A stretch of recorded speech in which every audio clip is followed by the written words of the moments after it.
Hey guys, Tom and Scott here from BadCuzDad. Today we're joined by a buddy of ours, Brock. We've been wanting to talk about the new Guild Wars 2 expansion for a while, so let's go.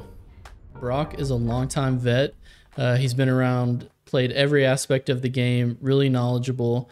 There's a funny story about how we got into it that I'll share in a second, but Brock, go ahead and tell us a little bit about yourself, what you do in gaming. Go for it. I mostly play Guild Wars 2 for online games. I got into SOTOR for a little bit.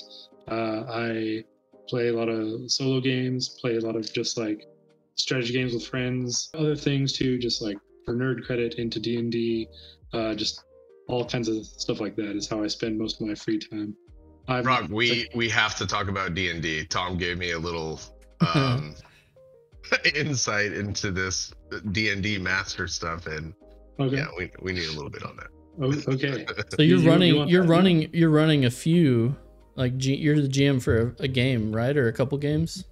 Yeah. Well, I'm like one campaign with some coworkers, okay, and friends that I got into the game probably like 3 years ago, and then I stepped in and was like, hey, I want to run something, and so we're in a campaign that's gonna last for a long time, and then every so often when it's been a while since we played, then I'll do like a little one-off mission, one-shot thing, or someone else in the group will say like, hey, I want to run something, and they'll do a one-shot here or there. But yeah, it's a fun way to just like have social gaming, like in person, nerding out 4 or 5 hours.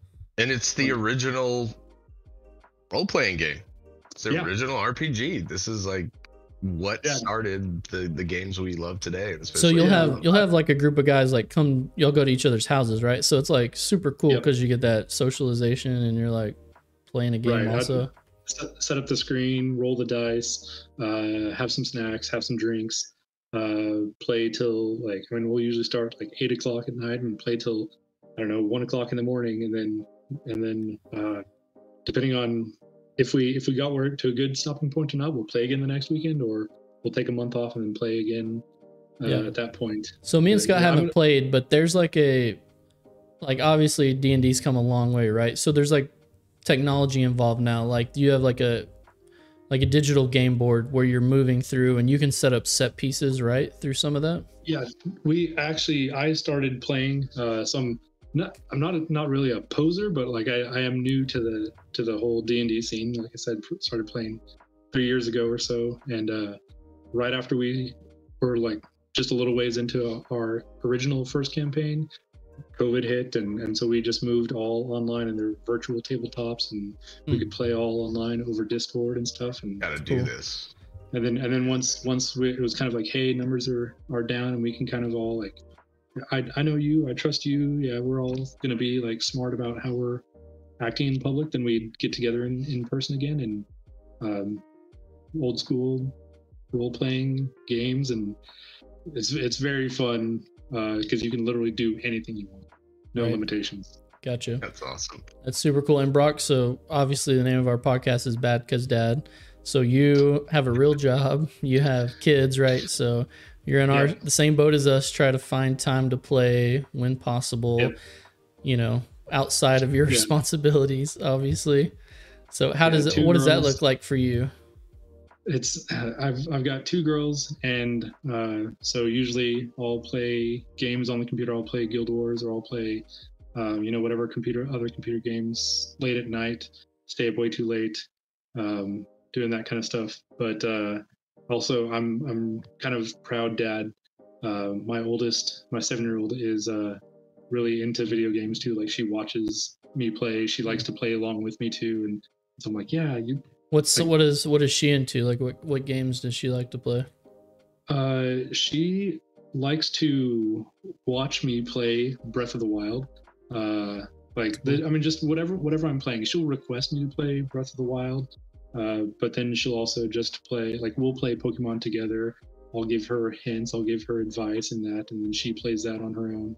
Because it's also like, I mean, I think it's really good learning tool, because like, hey, here's a game that you can play, but you got to read to be able to do it, and so like kind of helps with her reading confidence too. Like, I'm obviously she still reads books and stuff, but still, like, this is actually valuable for her. And I share that sentiment with you too, Brock. My oldest daughter, actually all of them for the most part, they've been watching me play some games that like Little Nightmares. I don't know if you've seen that before. I play this game called Hello Neighbor, and it's like it's still sort of younger style games, but it's fun playing with them to where they can offer ideas, and we're watching the story together, and it's fun seeing them kind of get into the same thing that I remember getting into as a kid. Still love, obviously, so I completely share that. It's a fun bonding experience for sure. Yeah, we're on the brink of, I think my boys are just ready. We're gonna set up, so they each have their own Xbox, right? They have I have 4 boys, so they're all set up. They have their own gaming room with 4 stations, 4 Xbox One set up. And so we're gonna have like a dad-son Halo night soon. So since it's crossplay, I can be on the PC and they can all be on the Xbox, and we're just gonna go run some big team battle or something. I'm really looking forward to that once we get it set up. But Tom's gonna leave us all for his kids soon. Dude, once they get old enough, need gamer friends, and they're gonna be better than all of us. So I'm just gonna let them carry me through content and through games. Your own esports team right now, dude. I have no idea, dude. It's gonna be so much money in esports soon. Don't. So, but anyway, so Scott, just before we get rolling, I know we're gonna talk a lot about Guild Wars. Have you been playing anything lately, or how's life been? Life's been fine, man. Just busy. Yeah. It's busy as usual. I know you're on Lost Ark last time we talked. Yeah, I haven't been gaming as much as I'd like to. Yeah, I played a little Lost Ark. I've been eyeing Destiny 2. And then you guys showed me that new class just a little bit ago, and I was like, it's pretty rad. Well, I've been trying to get you to play Guild Wars for years. Maybe after tonight, after you hear me and Brock talk about it, you'll give it a go. But Brock better make a case. Yeah, we'll both try. But just so, funny story about me and Brock. So I was playing Guild Wars 2 since release, so 2012. Which everyone, I think if you've listened to us before, you know that I started with Star Wars: The Old Republic in 2011. So it wasn't like I'd been playing MMOs long, but the hype for Guild Wars 2 was like insane back then. This is when you still got hype for games, but ArenaNet just knew how to get the hype train going, and it was so different from WoW and Star Wars, which I had played at that point, and I was really into the game. I don't remember how long after launch, but I don't think, Brock, you had ever played an MMO before. Had you? I don't think so. Okay. No. And the whole thing about Guild Wars, I was like, Brock, you just have to, because back in the day, Guild Wars was buy to play. Right now, you can play for free right now, the whole base game. But back then, it was buy to play. So, and of course, back then, everything was subscription, right? If you want to play WoW or Star Wars, you had to sub back then. So I was like, Brock, you just have to buy the game once, and you could play forever. It's an MMO. You don't have to sub. You don't have to spend any more money. And I don't remember how long it did, but I finally talked Brock into getting the game, and we played for a little while. I don't remember how long, maybe like 6 months or something. I don't know. It was a few months. I think it was less than a year. Yeah. Yeah, it was probably less than a year. And then I think I went back to Star Wars: The Old Republic or something. No, I think. No way. And so, yeah, Tom's I game hopped basically, and I didn't play for years, and so I was like teaching Brock all this stuff, and then of course when I came back, Brock had become the master, and now I'm asking him how to do things and all this stuff. So it was totally I got Brock into it, I abandoned him, and then he just kept playing, just dove super deep into the game. And then obviously I come back now a lot though, and so we'll play whenever Guild Wars has some cool new content or stuff like that. But yeah, do you remember that, Brock? I don't remember. Yeah, it was honestly, if you hadn't stuck around, even by the time you left, I was already hooked. So it was fine that you left, Yeah, but it was super helpful early on because it was my first MMO. Had never done I'd played online games before, strategy games and stuff, classic Command and Conquer, things like that, and so this was totally different and new, and so to have someone to kind of show me the ropes. All right, I know what I'm doing. all right, every day I have a goal I'm going towards. I'm going to complete this. I'm going to explore this area and stuff like that. It was once I was in and kind of with the mentality of this is an adventure game that I can play online and then start to like plug into, oh, here's a guild, here's a group that I can like kind of play with and stuff. Even though you'd left, it was still like, all right, I still have tons and stuff to do and lots of other people to play with. So it kind of was just the right amount to get me in and playing consistently. Gotcha. And we'll get into the beauty of why leaving Guild Wars 2 is actually okay and not a big deal compared to some MMOs. But I guess the new expansion just dropped, Brock. So how much have you played of it? What are your like initial spoiler-free impressions so far of End of Dragons? Like you said, I started soon after launch, like not exactly at launch, and I've played all content since then with very few breaks. And I think that this expansion, the End of Dragons expansion, is like hands down the best content they've released. Because they also do like living world updates, like occasional story updates and stuff like between expansions too. But this expansion, this full package so far is like just meeting all my expectations. It's checking all the boxes. There's only some minor things that I like, oh, I don't like this, but it's like a minor inconvenience thing, or it's just a small gripe in this very nicely put together package. Spoiler free, I guess in terms of story in the new expansion, I've probably played about 3/4 of it. I'm nearing the end. I've been pacing myself so I don't just like rush to the end and overlook stuff and like miss out on all the good content that's there, because it is very engaging if you take your time and let the game just kind of breathe. So it's been out for 2 weeks and I'm almost done with it, but I'm kind of, I don't want to cross that threshold and totally finish it, even though I know I'm just going to go back and replay it on alt characters and stuff again. It's so good playing it through and experiencing it for the first time. Yeah, I am in the same boat. I don't know if you'd call it Act 2. I just entered Echovald Forest, the Echovald Wilds. And so I've done some stuff in there. So I've been through 2 zones. This is the 3rd zone I just entered. And the story has been incredible. Like really good twists, some really good arcs with characters that are, just good touches. And another thing, which Scott, I don't know if you'll appreciate this or not, just because I know you're a longtime WoW player. All of the story is voice acted, and not only is it voice acted, it's not, they have cutscenes, but it's not cutscene acted. Like if you walk up to someone in the story, you're just in the world walking with those characters and they're talking. So it doesn't cut from gameplay. The dialogue is while you're playing the game. And so you almost take in the story passively, even if you're not super into the story or reading, which you don't have to read because it's all voice acted. But I just remember like back when I played WoW, I was like, man, there's so much reading. And then Star Wars was really nice because it was voice acted, but it's all kind of cutscenes. And this is different. It's a voice while you're playing. So it's just really unique.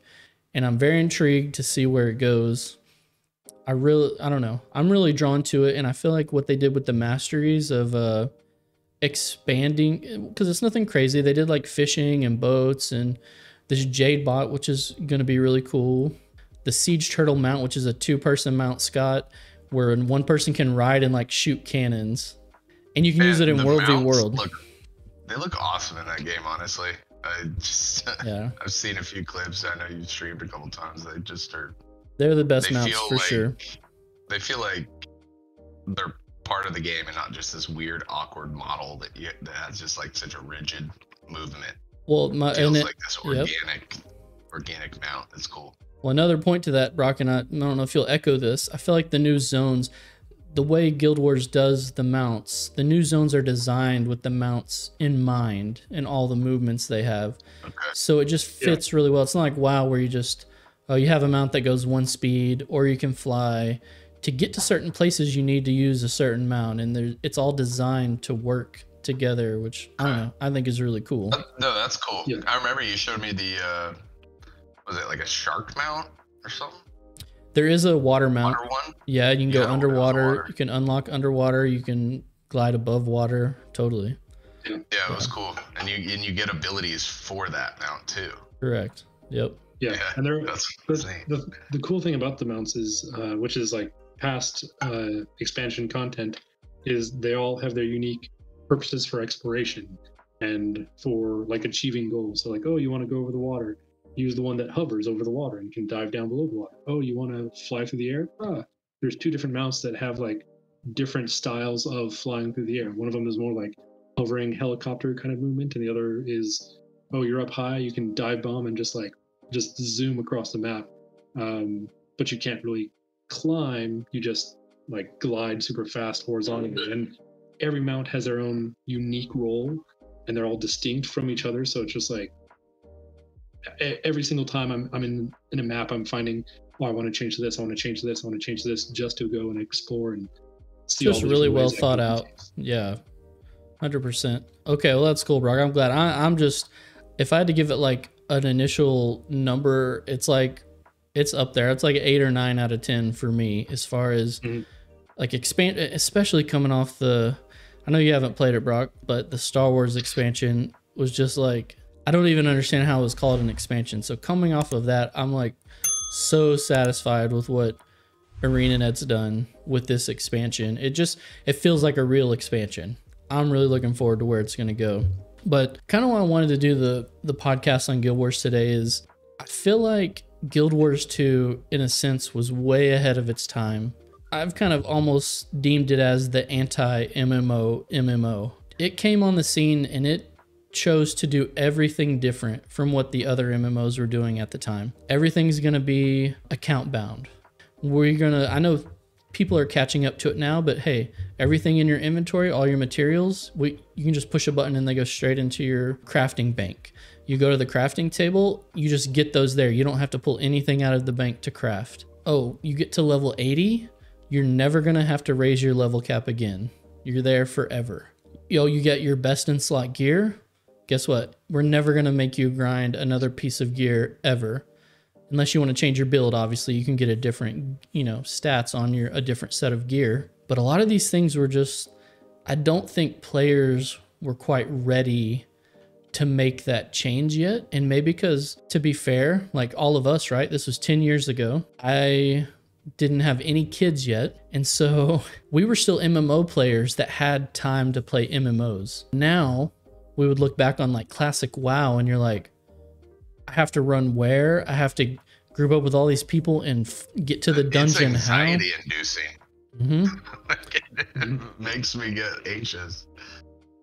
100%. And so when it came out, I didn't really appreciate what Guild Wars was trying to do. But now that I'm a dad of 4 and I have limited time to play, I've taken years and breaks off, and then when I come back, my guy is just as powerful as he's ever been, and I'm like, wow, this is amazing. I can start doing ranked PvP literally the very first day back and not have to grind gear and start climbing the leaderboards. You know what I mean? Which is like unheard of. Like the last WoW expansion, I tried to jump in with our buddy Spot and like grind arena, but I just couldn't keep up with the gear grind. I was like, this is exhausting. You know what I mean? I don't have the hours in the day to put towards it. But I know it's not saying that like WoW's wrong for doing that. It's just correct. That's a flavor of that MMO. And Guild Wars just offers a different flavor. And Guild Wars was the first flavor of its kind of. And so that's why I think now, even 10 years later, it's starting to, I feel like it's gaining steam. Brock, what do you feel like playing the game every day and seeing how many people are in the world and stuff like that? Yeah, I was gonna say, like, building on what you said, I feel like a lot of those like quality of life, like respecting players' times, decisions that they made early on, they've continued to make them, and still with the focus of like, we want to respect your time. We want you to do what you want, play what you want, play how you want, and not ever gate things out. So like some of the more recent changes that these weren't in there at launch is like legendary gear, the top tier gear. Is now just like fully stat selectable. So even with the new expansion, there's like a horizontal progression. You don't have to change your gear. if you want to run like attack heavy gear instead of something that's more defense focused, well, hey, with the new expansion, they released new stat combinations. If you have legendary gear, if you at any point in your playing career got to that level of gear, you can just change stats to whatever the new stat is that's just been released. And not only do you have to like even put in a tiny bit of grind for like whatever the new stat combo is, you just get it. And so like that, little things like that they've done over the years, that they continue to stress, hey, we want to respect your time, we want to let you play how you want to play. And it's just like, here's the world that we built, we want you to enjoy it. So let's explain to Scott real quick. So this is my secret master plan of this podcast, is to convince Scott to play Guild Wars 2, in case you guys haven't figured that out yet, which is why I brought Brock the expert.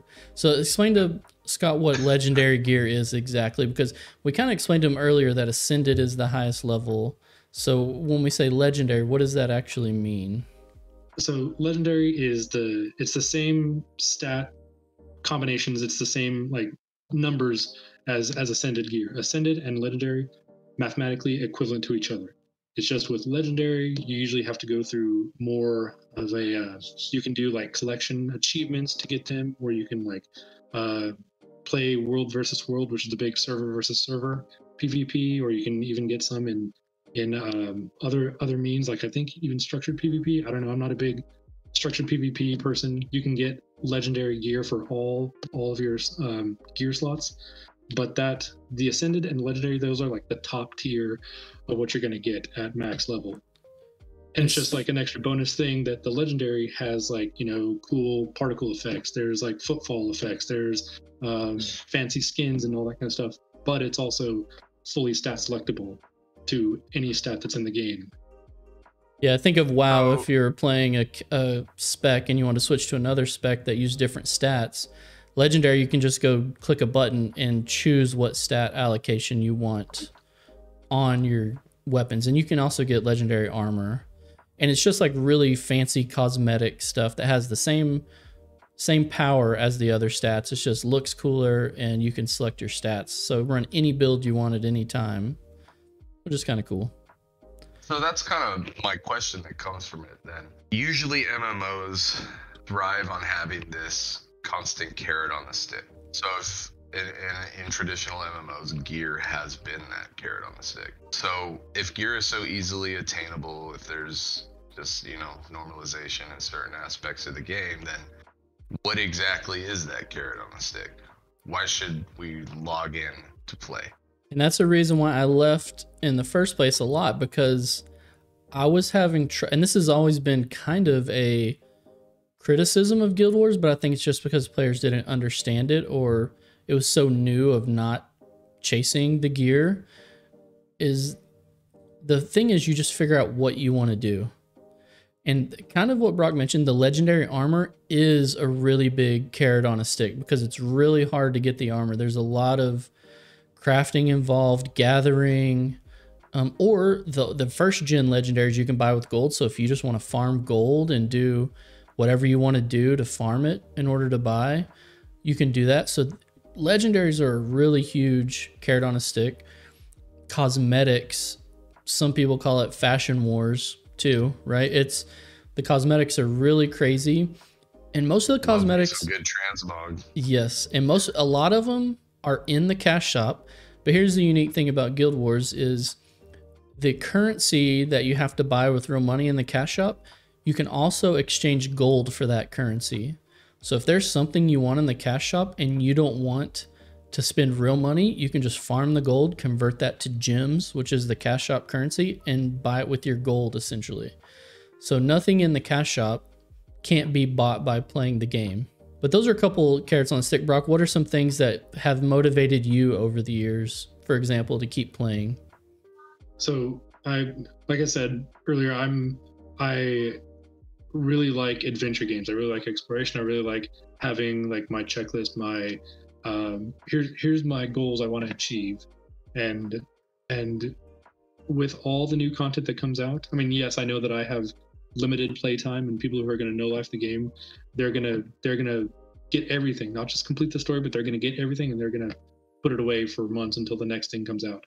But for any normal player, anyone who's not going to be playing like 4 or 5 hours a day or more, if you're just playing an hour here, hour there, there's always things to do. There's always like, I see, oh, here's a good collection.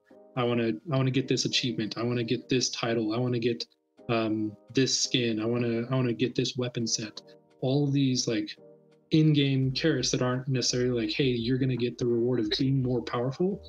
Sometimes it's like, hey, I've completed this weapon set, and I get a little like, just a little pat on the back for that. I get a little bonus extra thing to redeem for more weapon sets. And it just kind of like feeds that collector mentality of, look at all this stuff that you can do, especially now coming in, you know, almost 10 years after the game launched. Any new player coming in has like the base game, which is probably, you can get it done in maybe 20 hours of gameplay, you know, oh, I'm just going to solo play this or whatever. And then 3 expansions, which have seasons of content between them too. So just in terms of like what there is to do in game, if a new player comes in and they're like, yeah, I like this story, I like where this is going, I like the world, then that's enough to just like continue going, because there's always more things to do. Probably a month's worth of story at this point if you want to do all the story. I know, Brock, you've collected tons of, there's always cosmetic back pieces that come out with every zone that are big collections. I know, Brock, you're an achievement guy. I don't know, I think you have over 30,000 achievement points, am I right? Yeah, I just hit 35K, which is not like, oh, look at me, haha, 35K, but it's kind of a lot. And the only way to get that high, I would say you're like in the top 3%. Like you're way up there. For example, I've been playing for 10 years and I don't even have 10,000 yet.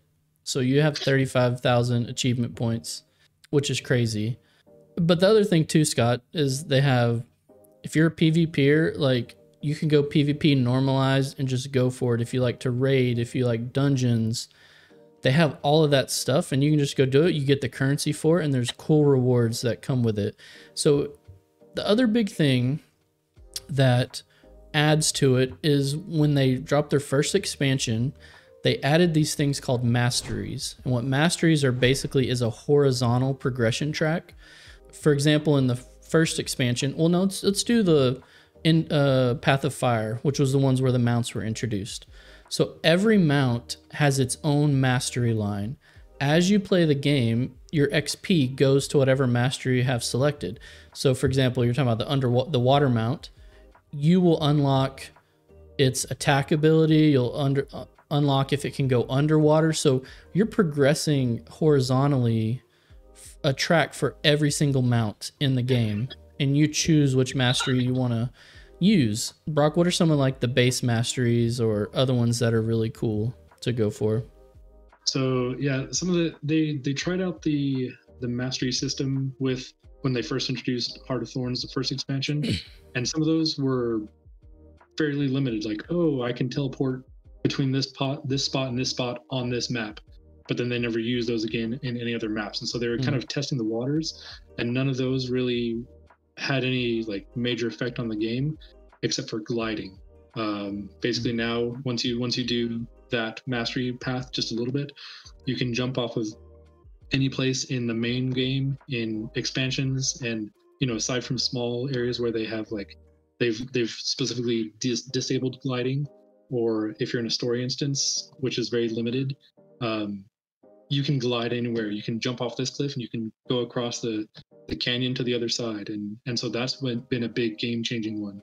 And your mastery line also, as you progress the XP, and Scott, it makes you where you can glide faster. You have more stamina when you glide longer, so it just adds different. You can updrafts that are in the world that can take you higher, but you have to unlock the mastery. So I don't know, that's kind of like the horizontal progression of the game. It's super chill. There's lots of hardcore grinds, but none of them are mandatory.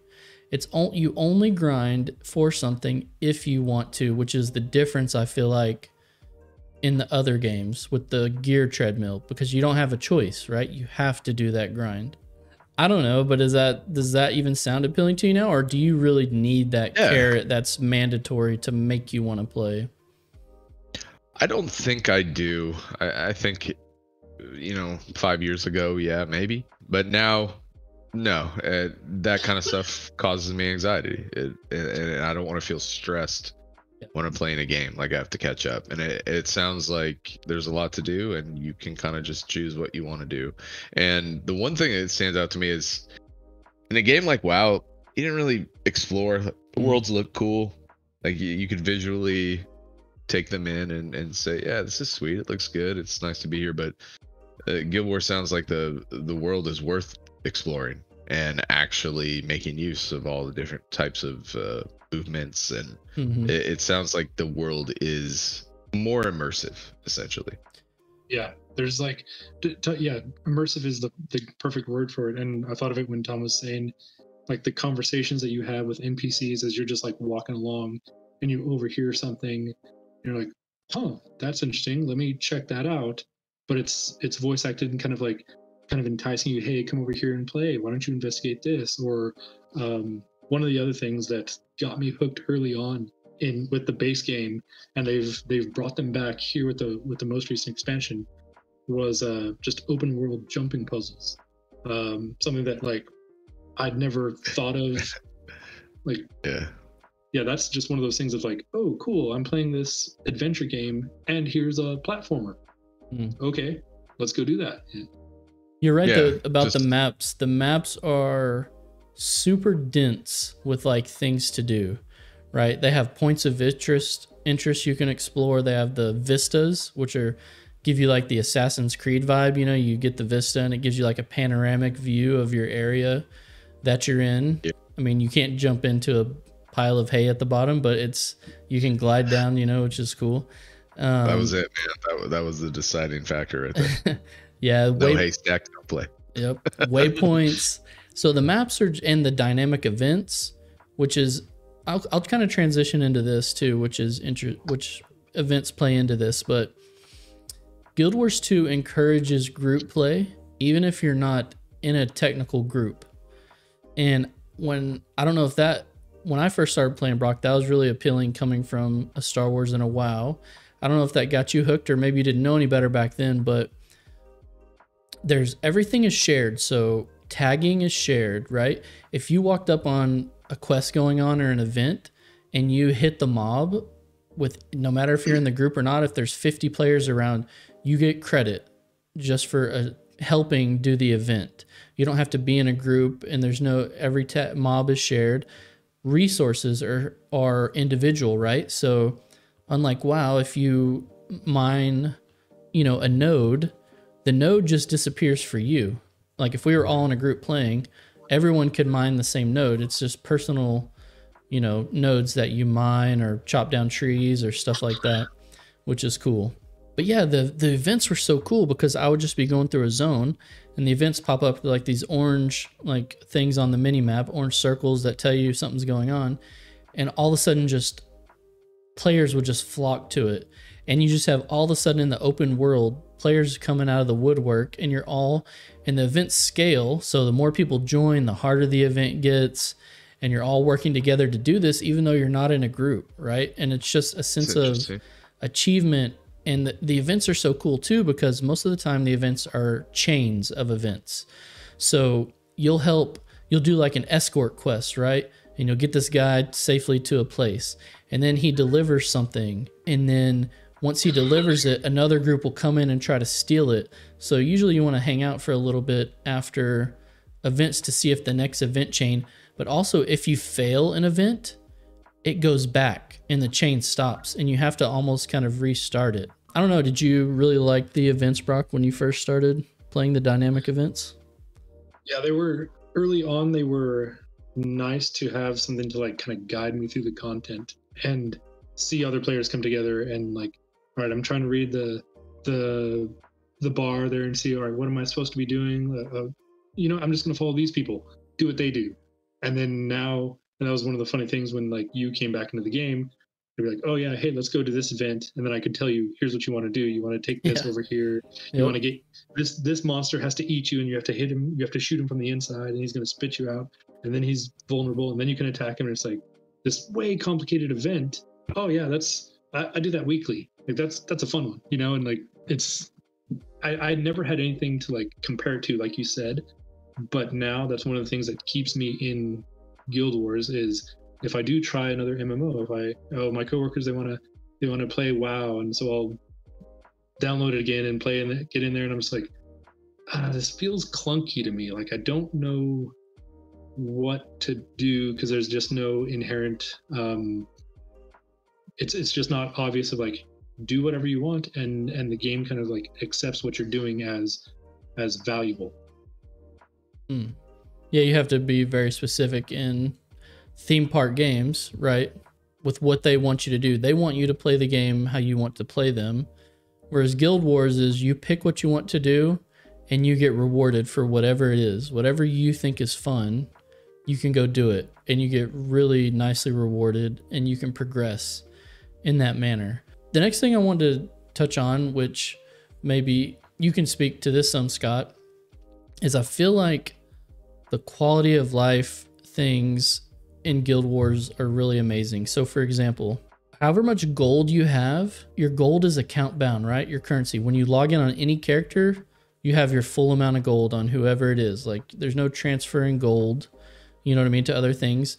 Your bank is shared account wide. So every piece of armor is shareable. So if you have a medium class and you have armor that's best in slot and you want to move it to your other guy, everyone can share the same armor. You don't have to farm another set of armor, basically.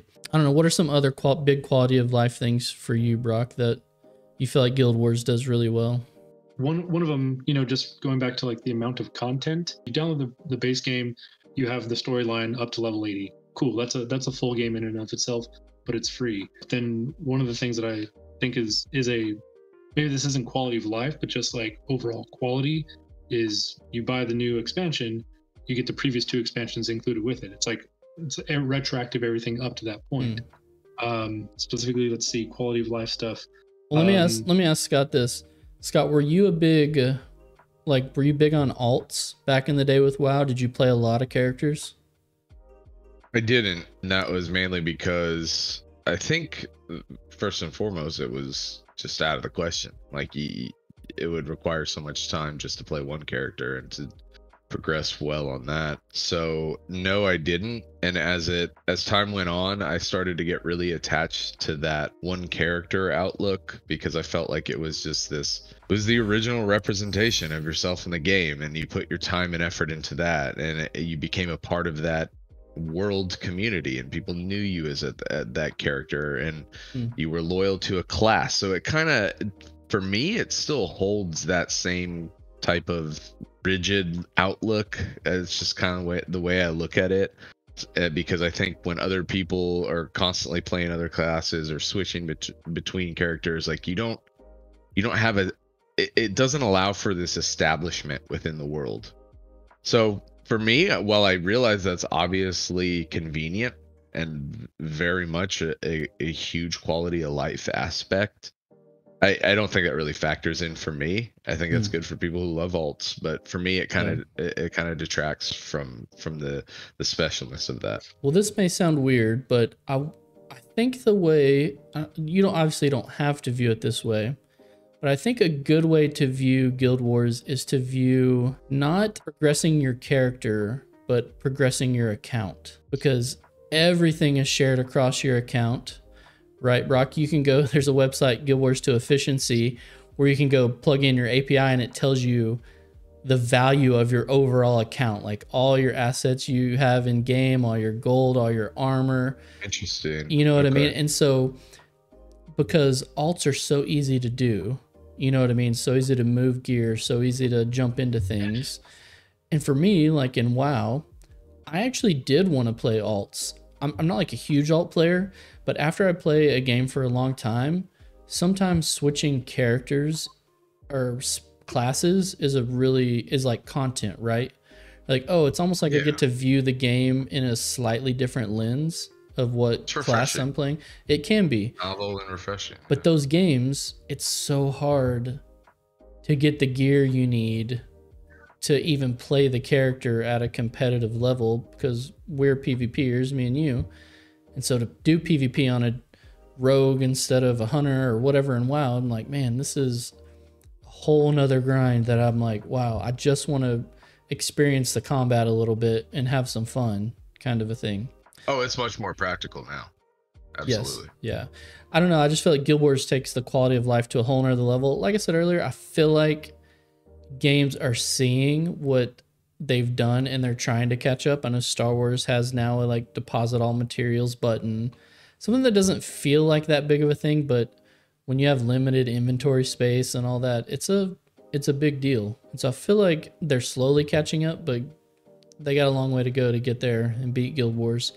Is there any other quality of life stuff you can think of, Brock, or no? I think probably the biggest quality of life feature of Guild Wars 2 that I appreciate, because I do have a lot of vaults. I still, with my main character, I just looked at my stats in game the other day. I've played about 50% of my time over the last 9 years on a thief. And which is like a rogue, right? Like a rogue kind of in WoW or something. Yeah. Yeah. And the other 50% of my time across all the other character classes, just because I want to try it with this. I want to see what this character is like. Ooh, I don't like this. I like this one. This one's cool too. And so kind of getting that different play style. But one of the biggest quality of life things for me is when they introduced shared inventory slots. So in your inventory bag at the top is just like this row of, like, I think you have by default, I forget how many you get by default, but then every so often, with the in-game currency, with gems, you can buy some more, or, when you pre-order an expansion, maybe it comes with another inventory slot. And so I've got like 8 there now. So no matter what character I'm on, I can always teleport to my home instance, or I can, I have like the best gathering tools up there, so that no matter what character I'm on, they can go out there and they can farm resources. And I don't have to go, I need to go back to a main CD, go to my bank, re-equip, then take this character out. Before I log out, have to drop that stuff off in the bank. It's just up there all the time, available for me, so that, hey, I'm going to play the main story on this character, but then maybe I have another character just parked by a good farming node. And when I've got 5 minutes before I sign off at the end of the day, log in and then farm those materials and then sign out. Yeah, so it's like a cool, that's a great shout out to that, Brock, because the shared inventory is so awesome. Because you're right, I'll have like the boss teleport in my shared inventory slot, so no matter what character I'm on, they have that in their bag, which is so cool. And I don't know if any other games do that kind of shared inventory in their bags for all characters. But yeah, that's a really good one. The other thing I wanted to kind of talk about is the PVE instance content. Obviously, Guild Wars 2 has the old dungeons. They don't really make new dungeons anymore. They're more exploratory. You had like your regular, your story dungeon path, like you did it a part of the story. And then they have like 3 explorable wings to every dungeon, or explorable paths you could do, which were cool. But they don't do those much anymore. I don't know if you know this or not, Scott, but Guild Wars actually invented Mythic Plus. Okay, they had fractals of the mist way back in the day, which are like 15-minute dungeons that go from level 0 to 100. And so they scale in difficulty as you go up. And as you get into higher levels, you have to actually kind of grind this thing called agony resistance that you slot into your gear. But it's basically Mythic Plus. They just had it for a long time, but they're bite size. You just jump in. The dungeons only last 15 minutes. Sometimes there's some jumping puzzle elements to it, but basically you get right to the boss fight. And this is what I kind of wanted to get to Guild Wars, or mention about the PvE. Everything is about getting to the fun, right? So one of the new pieces of content they have is called Strike Missions. It's 10-player instance content, and basically it's like a raid boss, but you just fight the boss. You just go in and you fight the raid boss. You get awesome rewards, cool mechanics, and this might be a little bit of a hot take, Brock. I don't know how you're going to feel about this. When Heart of Thorns, Guild Wars 2 introduced raids, and I think they haven't done a ton of raids. They have a handful of raids and with different raid wings to the raids. The raids are some of the best of any game. But here's the hot take. I feel like it was a mistake to put raids in. I feel like every time Guild Wars does something that other games do, it's a mistake. I feel like Guild Wars needs to go its own path and be the anti-MMO MMO. That's why I think the strike missions are awesome. And actually in the expansion, they're introducing 4 strike missions with hard modes because I think they've realized this. We don't want to be like the other MMOs, right?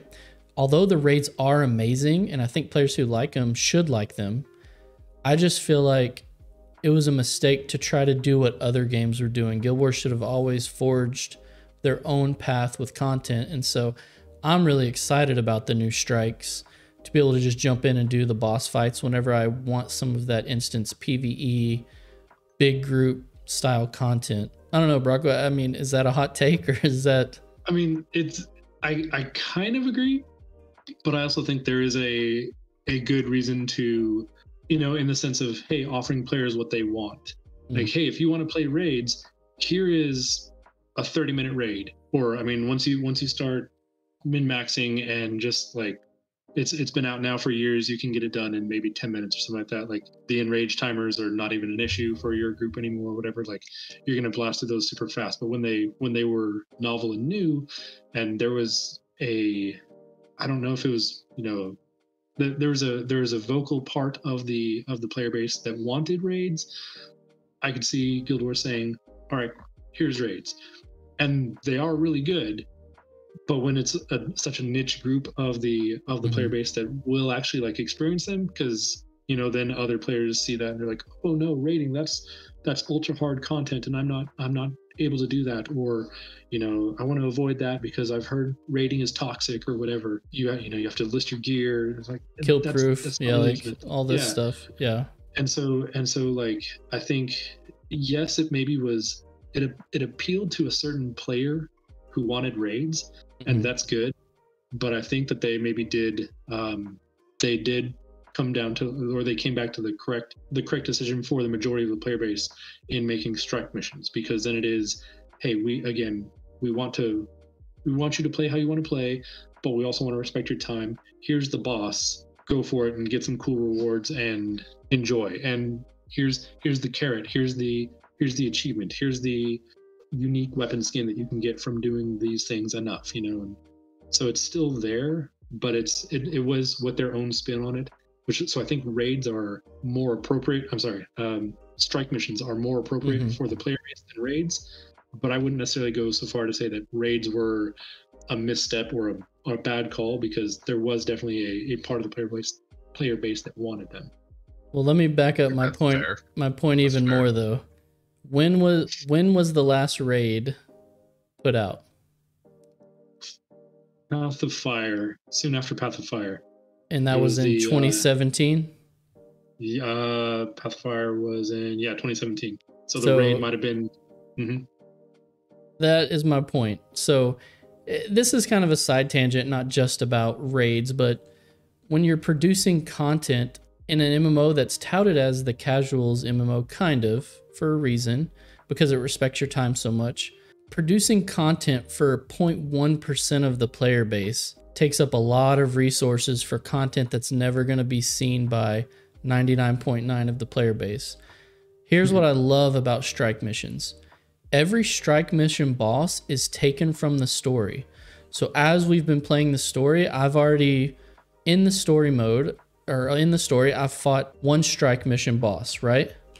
And it's going to be a strike mission. In the game, when you enter the strike, it's going to be harder, obviously, but now every player has seen the content, right? Unlike a raid, in WoW, they had to end up making LFR because players weren't seeing the content. I think it's cool that they can put their resources into making it a part of the story, but then it's also in-game PVE content.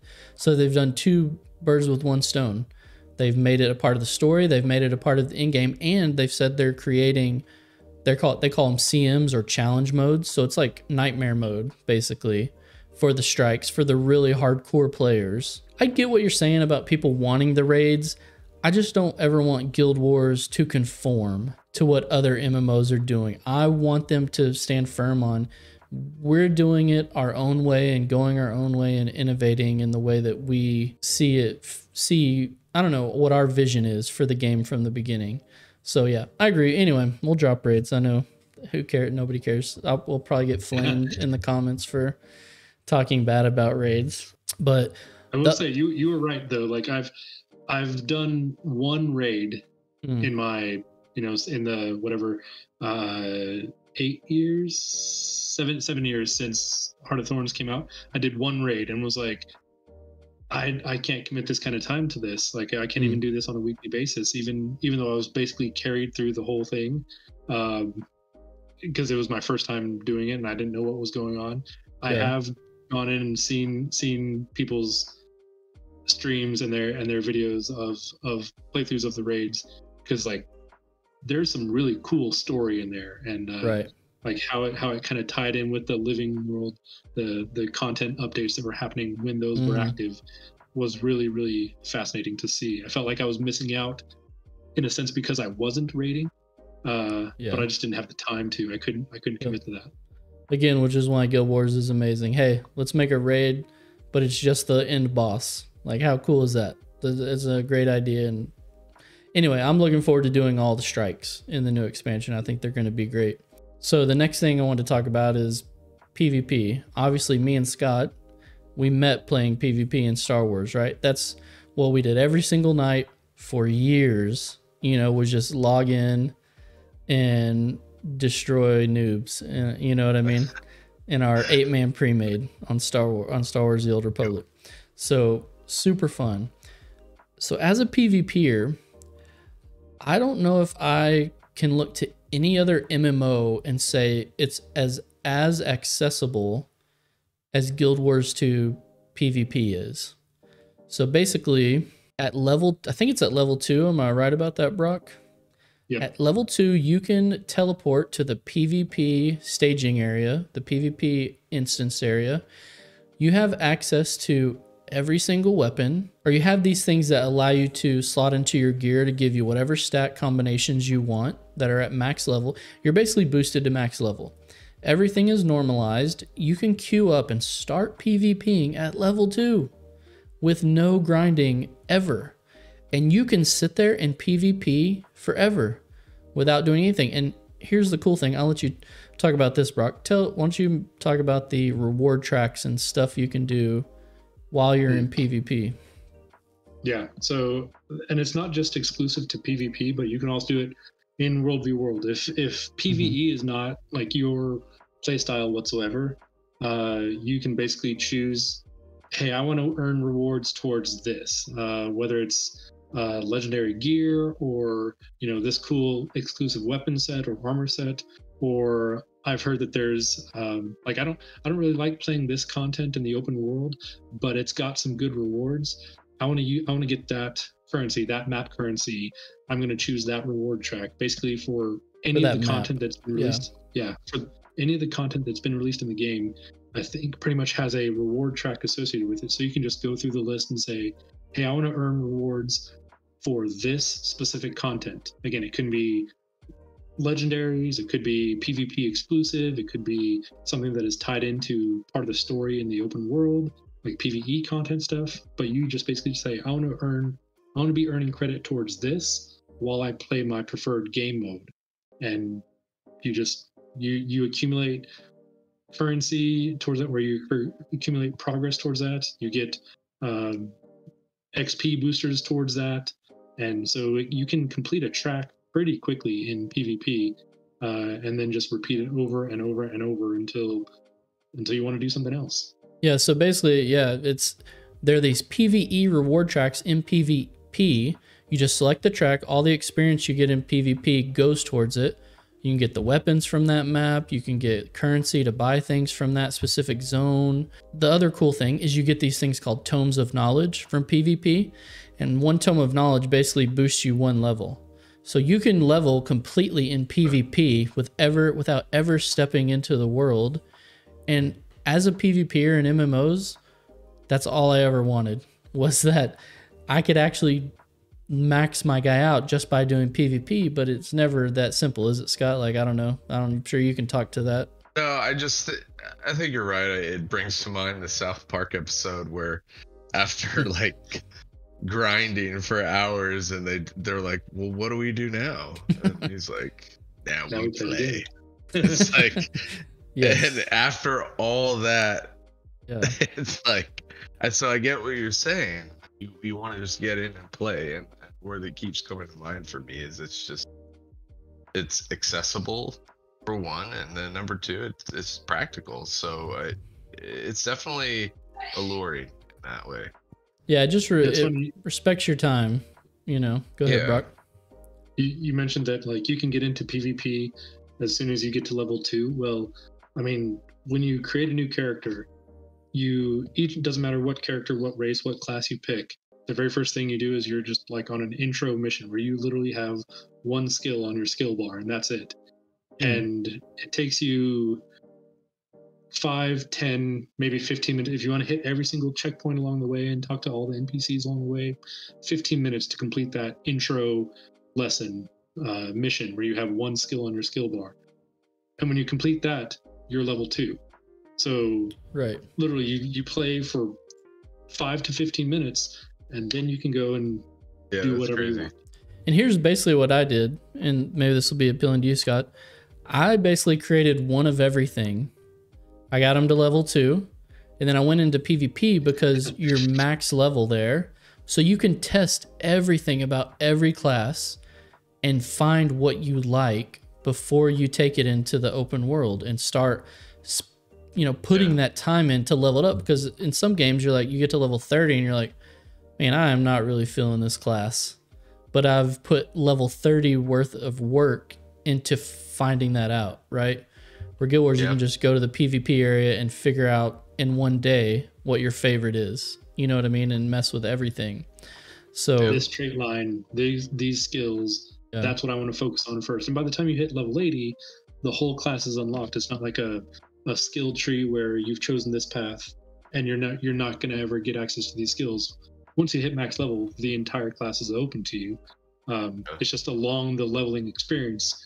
If you want to like have the most fun doing that in PvE, PvP does help you with that because you do get to just basically test it all out for free. Well, I don't want this to go too much longer, so I'll kind of hit 2 small things before we kind of wrap up. The other thing is I'm not a huge crafter in games. I think, Brock, you're probably really deep into crafting on Guild Wars, but yes, I am. Everything worth having in Guild Wars is craftable. Other MMOs have taken the other route. Crafting basically in WoW and Star Wars Old Republic means 0 at this point, right? There's like nothing worth crafting, really. You know, gear is not, but the best in slot gear is crafted in Guild Wars.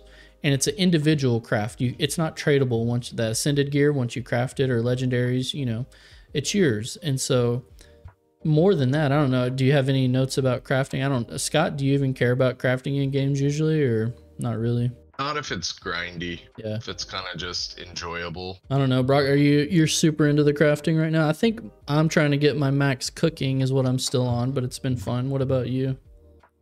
I think I have all disciplines at max level across various characters. Right. Because again, alts, and you can have 2 crafting disciplines per character. So I'm not gonna use my gems to have one character who can craft it all. No, I'll just switch characters and have my guardian craft the heavy armor I want. But I think whenever I'm in a new zone, first thing that I'll try and find from the vendors is what are the things that I can buy that boost my currency gain, like my map specific currency gain.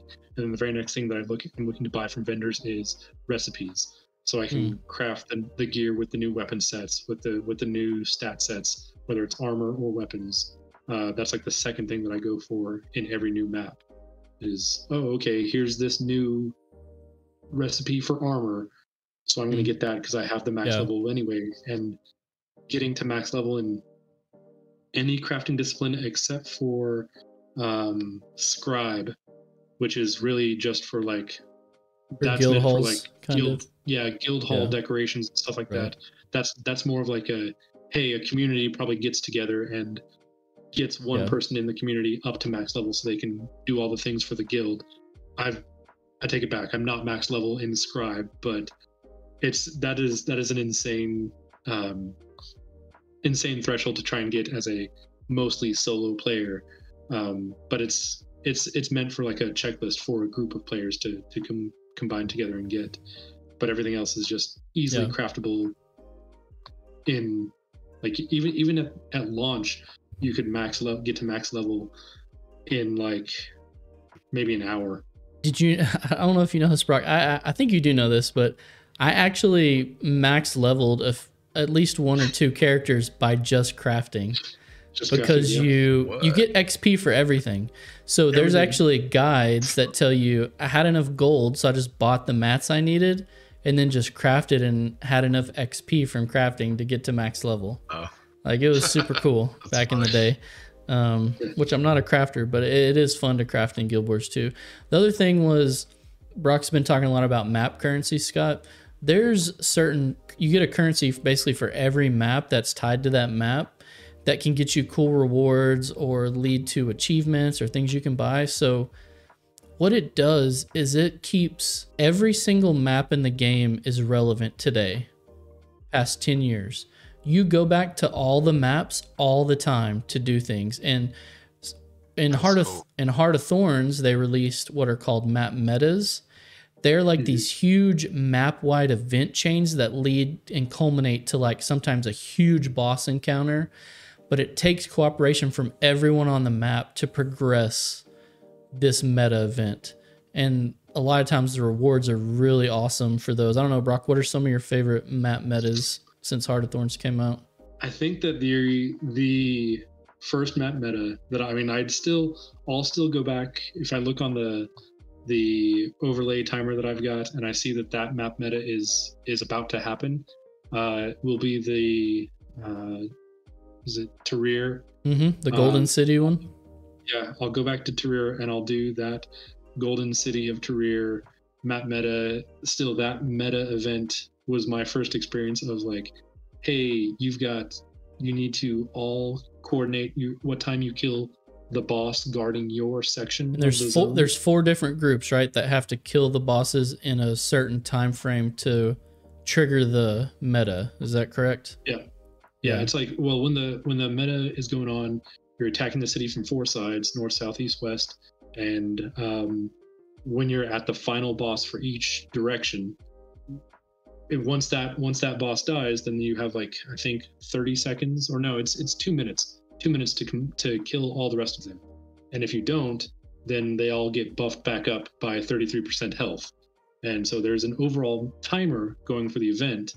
And if you don't coordinate when you kill the boss, then you're never going to get it. And it was my first experience of that. Like, hey, we need like very strong map-wide coordination.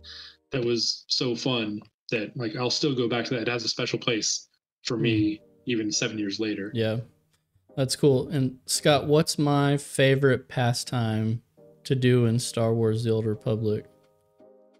Jump on a mailbox? Sit on Fleet and jump on the mailbox, because there's no reason to ever go anywhere else in the game once you're at max level. Like, when's the last time you went to a starter zone from World of Warcraft? I mean, you know what I mean? It just... Yeah, just to go flex, elite status on maybe. Moves, yep. So Guild Wars, not for any good reason. Right. So Guild Wars, and also there's dailies, like gathering dailies that'll take you to all over the world, just event dailies to do things in different parts of the world. So it's just, the world is almost the game too, a part of the game, and you want to explore with the mounts.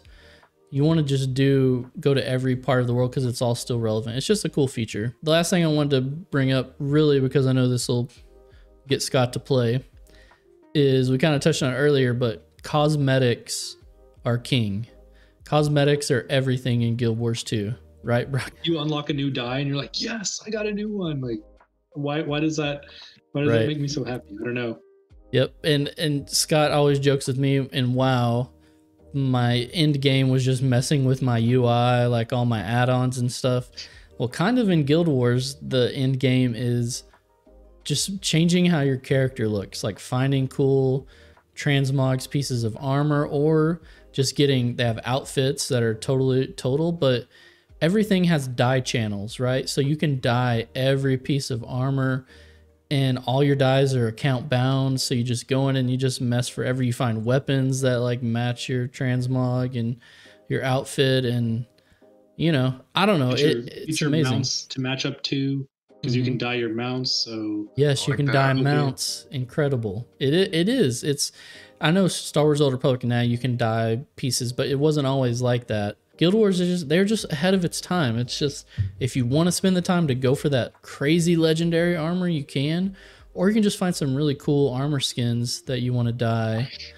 You can dye your boats in the new expansion, right? Can't you do that? You can dye your fishing boats. Like I don't know. I just think that's cool, and I know Scott, that's a big deal to you usually in games. Yeah, I mean, totally. That 99% of playing well is looking good. You have a crappy transmog, you're just not gonna play at top level, you know. It is true.